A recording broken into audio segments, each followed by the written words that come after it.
বাংলার আকাশে আজ দুর্যোগের ঘনঘটা। সিরাজউদ্দৌলা নাটকের এমন সংলাপ দেশের এই সময়ের রাজনীতির জন্য কতটা প্রযোজ্য? নাকি আমরা সব কিছুকেই একটু নাটকীয় করে তুলতে পছন্দ করি?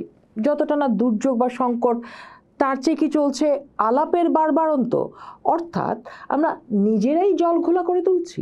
যেখানে সমাধান আছে সেটাকে কি আমরা প্রতিটি গোষ্ঠী তার স্বার্থে কঠিন করে তুলছি?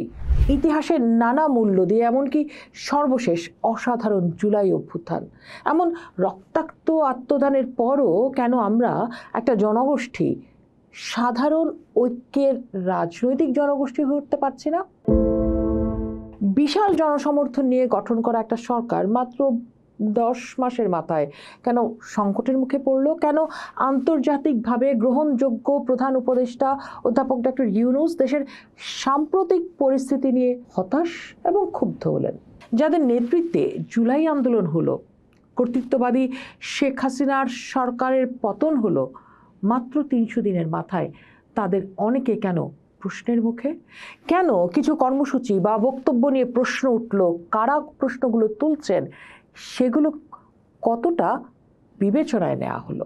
আমরা যদি একটু পেছন থেকে বিচার বিশ্লেষণ করে আসি, যে ধরনের অভ্যুত্থানের মধ্য দিয়ে বাংলাদেশে রাজনৈতিক পট পরিবর্তন ঘটেছে, তেমন ধরনের বা তার কাছাকাছি অভ্যুত্থানের অভিজ্ঞতা পৃথিবীর নানা দেশে আছে।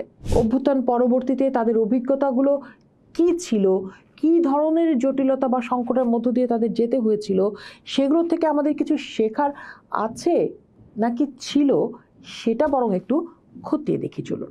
যেমন ধরুন, 2010 সালে তিউনিসিয়ার ছোট শহর সিদি বৌজিদে বাস করা দরিদ্র তরুণ মোহাম্মদ বুয়াজিজি যে রাস্তার পাশে ফল ও সবজি বিক্রি করত, ডিসেম্বর মাসের 17 তারিখ এক নারী পুলিশ দোকানের লাইসেন্স না থাকার অজুহাতে তার মালামাল জব্দ করে এবং কথা কাটাকাটির এক পর্যায়ে ছেলেটাকে থাপ্পড় মেরে বসে। প্রশাসনের কাছ থেকে কোনো বিচার না পেয়ে স্থানীয় গভর্নরের কার্যালয়ের সামনে গিয়ে নিজের গায়ে কেরোসিন ঢেলে আগুন ধরিয়ে দিয়েছিল সে।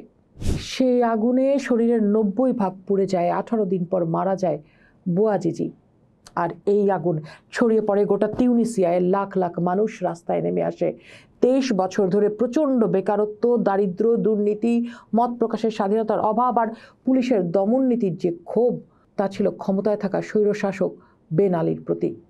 সেই সব ক্ষোভ এসে জড়ো হয় সেই আন্দোলনে।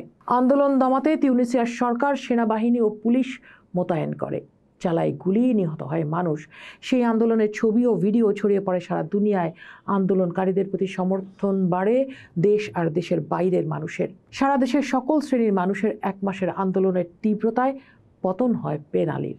জানুয়ারির 14 তারিখে সৌদি আরবে পালিয়ে যায় এই স্বৈরশাসক। এর মধ্য দিয়ে সারা দুনিয়া জুড়ে, বিশেষ করে আরব দেশগুলোতে এক নতুন যাত্রার সূচনা হয়, যার নাম আরব বসন্ত। আন্দোলন ছড়িয়ে পড়ে পৃথিবীর নানা দেশে, কিন্তু সব দেশের ফলাফল কি এক হয়েছিল? না। এক তিউনিসিয়া ছাড়া বাকি প্রায় সব দেশে সেসব গণ আন্দোলন শেষমেশ এক বিপর্যয়ের চেহারা নিল।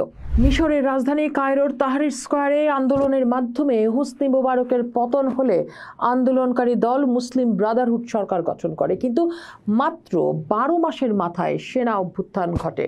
সরকারকে ফেলে দেয় তারা। গ্রেফতার হন মুরসি, জেলে মৃত্যু হয় তার। মিশরের সেই গণ আন্দোলনের ফল 11 বছর ধরে সেনা শাসন। সিরিয়ায় শুরু হয় আসাদ বিরোধী বিক্ষোভ, সেনাদের দমন পীড়নে বাধে গৃহযুদ্ধ। আমেরিকা আর ইসরায়েল সেই সুযোগ নেয়, শুরু হয় মানবিক বিপর্যয়। এরপর আসাদ সাময়িকভাবে টিকলেও বেশি দিন সেই সুযোগ আর হয়নি। পরে তাকে রাশিয়ায় পালাতে হয়। এখন সেখানে ইসরায়েলের সমর্থিত সরকার। লিবিয়াতেও একই ধরনের আন্দোলন গড়ে ওঠে। গাদ্দাফির বিরুদ্ধে সশস্ত্র বিদ্রোহ শুরু হয়। গাদ্দাফি নিহত হন। দেশে গৃহযুদ্ধ শুরু হয়। খণ্ড বিখণ্ড এক লিবিয়ার সূচনা হয়।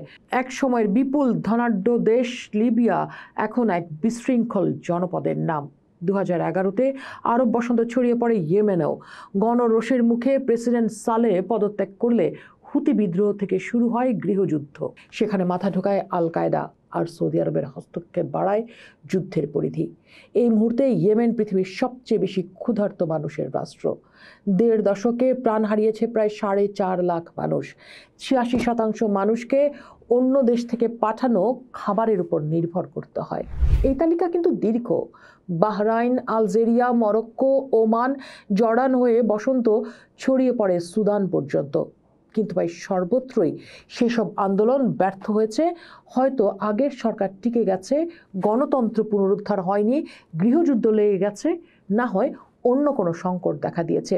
কিন্তু এরকমটা হলো কেন? কেন স্বতঃস্ফূর্তভাবে রাস্তায় নেমে আসার পরও জনতার কাঙ্ক্ষিত সাফল্য আসলো না? রাজনৈতিক আর আন্তর্জাতিক বিশ্লেষকদের মতে প্রথম কারণটি হচ্ছে, সরকার পতনের পর প্রতিটা দেশে রাজনৈতিক শূন্যতা সৃষ্টি হয়। এই শূন্যতায় আল কায়দা, পরে আইএস ও অন্যান্য উগ্র ইসলামপন্থী গোষ্ঠী ঢুকে যায়। উদাহরণস্বরূপ বলা যায় লিবিয়া, সিরিয়া, ইয়েমেন ও মিশরে চরমপন্থী অস্ত্রধারী গোষ্ঠীদের কথা। এতে করে সাধারণ মানুষ নিরাপত্তাহীনতায় ভুগতে থাকে। তারা বলতে শুরু করে, আমাদের গণতন্ত্র লাগবে না, স্থিতিশীলতা ফিরিয়ে দাও। তাদের মূল দাবি হয় জীবনের নিরাপত্তা। এরপর শুরু হয় ডিপ স্টেটের খেলা। পশ্চিমা ও আঞ্চলিক শক্তিগুলো জঙ্গিবাদ দমনের নামে পুনরায় স্বৈরাচারদের সমর্থন করা শুরু করে। আরব বসন্ত ব্যর্থ হওয়ার দ্বিতীয় কারণ হলো চরম ডানপন্থীদের দৌরাত্ম্য। যেমন মিশর, মুসলিম ব্রাদারহুড জেতার পর তারা ভাবল, আরে আমরাই তো সব। তাদের নেতৃত্বে জাতীয়তাবাদী মিলিটারি ধাঁচের চরম ডানপন্থী গোষ্ঠীর উত্থান হয়। তারা প্রচার করতে শুরু করলো, গণতন্ত্রে গেলে ইসলামী শাসনে যাওয়া হবে না। তারা শরিয়ার দাবি করা শুরু করলো। এরপর তো ১২ মাসের মাথায় সেনাবাহিনীর নেতৃত্বে এক প্রকার ডানপন্থী ফেসিজম গড়ে ওঠে, যা এখনো চলছে। এখনো প্রতিদিন কায়রোর এয়ারপোর্টে দেশ ছাড়তে থাকা হাজারো তরুণের ভিড় লেগে থাকে। তৃতীয় কারণটি হচ্ছে নারীদের কোণঠাসা করে রাখা। কেড়ে নেওয়া হয় তার প্রায় সব ধরনের অধিকার, ধর্মের দোহাই দিয়ে ঠেলে দেওয়া হয় ৪ দেয়ালের ভেতরে। আরব বসন্তে বহু নারীরা দারুণ সাহসিকতার পরিচয় দিল। আন্দোলন পরবর্তী সময়ে যখন ইসলামপন্থীরা বা রক্ষণশীল গোষ্ঠী প্রভাব বিস্তার করে, তখন নারীদের স্বাধীনতা সংকুচিত হতে থাকে। মিশরের তাহরির স্কয়ারে নারীদের যৌন হয়রানি ও নিপীড়নের ঘটনা নিশ্চয়ই আপনাদের সবার মনে আছে। তিউনিসিয়ার কিছু ইসলামপন্থী দল নারীর অধিকার খর্ব করার পক্ষে মত দিয়েছিল। লিবিয়া ও সিরিয়ায় যুদ্ধ পরিস্থিতিতে নারীরা ভয়াবহ সহিংসতার শিকার হয়েছিলেন।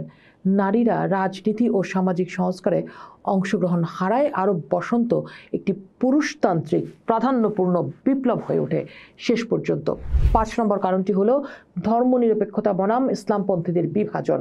ইসলামপন্থীরা যখন রাজনৈতিক শূন্যতার সুযোগ নিয়ে দমন পীড়ন, লুটপাট শুরু করে, তখন আন্দোলনের শরিক হওয়া ধর্মনিরপেক্ষ গোষ্ঠীগুলোর মধ্যে গভীর অবিশ্বাস ও সন্দেহ তৈরি হয়। এই দুই পক্ষের দ্বন্দ্বে পড়ে প্রায় প্রতিটা দেশে জঙ্গিবাদ মাথাচাড়া দিয়ে ওঠে।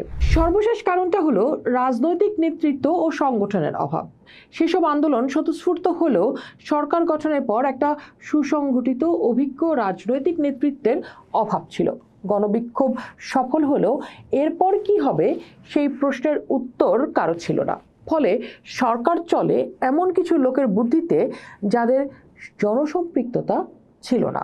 এবারে আমরা যদি বিভিন্ন দেশের এসব অভিজ্ঞতাকে একসাথে করি, তাহলে দেখতে পাই দারিদ্র, দুর্নীতি, রাজনীতি, ক্ষমতা প্রশ্ন, নারী প্রশ্ন, নেতৃত্ব প্রশ্ন এবং যে কোনো ধরনের উগ্রবাদ, সেটা ধর্মীয় কিংবা কোনো মতাদর্শিক, এমন প্রত্যেকটি বিষয় অভ্যুত্থান পরবর্তীতে চ্যালেঞ্জ হয়ে ওঠে।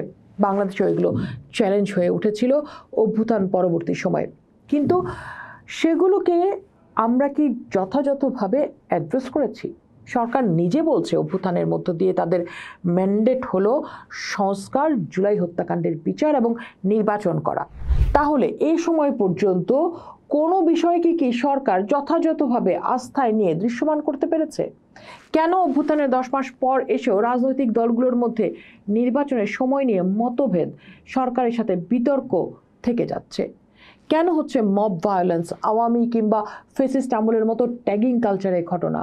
চলমান ঘটনা প্রবাহ, রাজনৈতিক নানা পক্ষ ও সরকারের সাথে বৈঠকগুলো দেখে মনে হচ্ছে নির্বাচন অর্থাৎ এই একটি বিষয়ে সকল পক্ষের সাধারণ ঐক্যমত গড়ে উঠলে সহজ হয়ে যেত অনেক চ্যালেঞ্জ, এবং সংস্কার ও জুলাই হত্যাকাণ্ডের বিচারের প্রশ্নটি হয়ে উঠত দৃশ্যমান রোডম্যাপ। সংকট থাকে কিন্তু সমাধানও থাকে।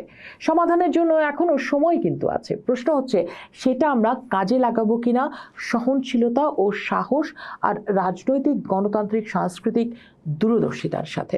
পোস্ট দেখুন, ভাবুন, করুন। পোস্টের সাথেই থাকুন।